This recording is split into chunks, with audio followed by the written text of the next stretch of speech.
Whether you're starting from scratch or you've been struggling to build momentum, there's no better time to start a YouTube channel than right now. The path to finding success on this platform can be challenging, frustrating, and outright maddening. Oh, shit. But the world is waiting to hear your story, and it's time to figure out the steps to make it happen. This is Master YouTube. Hi there, and welcome to Master YouTube, and if this is your first course, welcome to the Slow Growth community. I like to think that this isn't just any course platform, and that's because really everything that comes out of this academy is underpinned by the slow growth philosophy. To me, slow growth is the belief that real sustainable progress is a marathon, not a sprint. And I know firsthand that's exactly what it takes to build your very own YouTube channel. I couldn't be more excited to be on this journey with you. My name is Avella. I'm a YouTuber and documentary filmmaker. And in this course, I'm gonna give you the roadmap for how to build a successful YouTube channel with integrity. Now, don't get me wrong, this is no easy feat and we've got so much ground to cover. But before we get into the lessons, I wanted to give you just a little bit of background about myself, my career as a filmmaker, and how the hell out of all things I came to teach a course on YouTube. Well before I got started on YouTube, I was a freelance filmmaker. I shot weddings, bar mitzvahs, and local television commercials. What are you doing? Basically, if someone was willing to pay me for a video, I was happy to work for them. And yes, this B-roll that you're watching right now is from a 65th birthday party I filmed. If I'm being honest, those early years were a struggle, but it taught me so much about how to run a business, how to adapt my approach with new feedback, why clear communication is so vital, and it's where I developed my skills as a filmmaker and storyteller.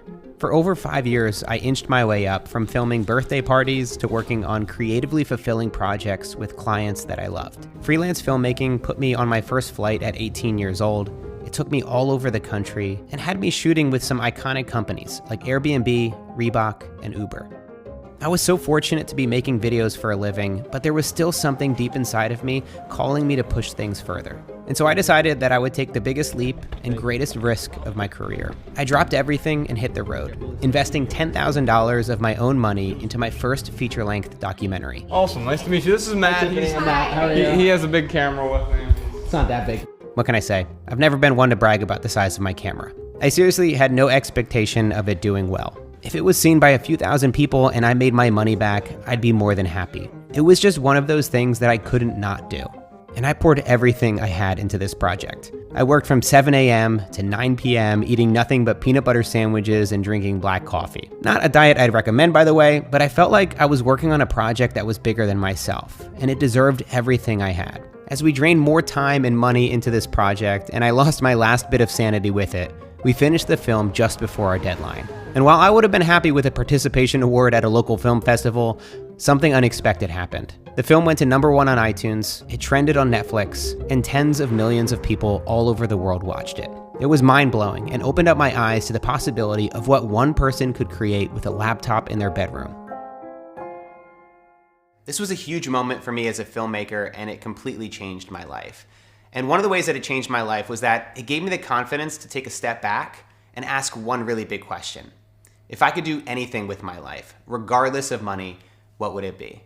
I decided that I still wanted to make videos, but I wanted to do it on my own terms. Instead of answering to clients or relying on someone else to give me permission, I wanted to build an audience for myself, and I had no idea where to start. You see, even though I had a successful documentary, I only had a couple hundred people following me online, and even that was made up almost entirely of my large Italian family. I knew that if I wanted to make the kind of films that I cared about, the stories that I was passionate about telling, then I would need to become self-reliant as an online creator. And so that's when I started my YouTube channel. Hey guys, what's going on? My name is Matt Avella. I'm a documentary filmmaker, and this is my new YouTube channel. I'm pretty sure that in the very beginning, this is gonna be one of the worst things that anybody's ever heard, but it's gonna get really good. It's gonna get better.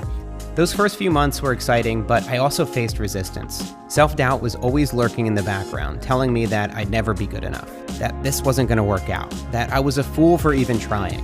Pushing doubt to the side, I kept going. Even though no one was watching, I was just having too much fun to stop.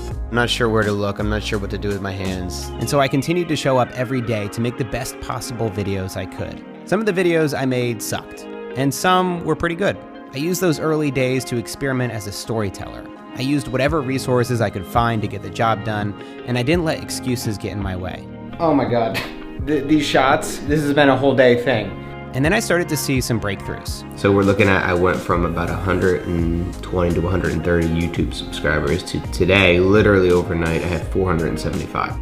A few hundred subscribers turned into a couple thousand. I got 50,000 subscribers here on YouTube. I met hundreds of other creators who inspired me and taught me so many different paths that you can take to find success on YouTube. Over the course of a couple years, I eventually grew an audience for myself, getting over 3 million subscribers and creating a sustainable income on YouTube. If there's any lesson, there's always got to be a lesson in one of Matt's videos.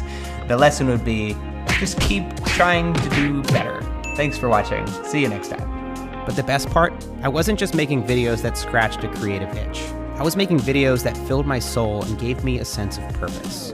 Honestly, I hope to look back someday and say that's hilarious that I got excited over 300, 400 subscribers, but it's a huge bump for me. I'm really excited about it, and I'm excited to see where this could go.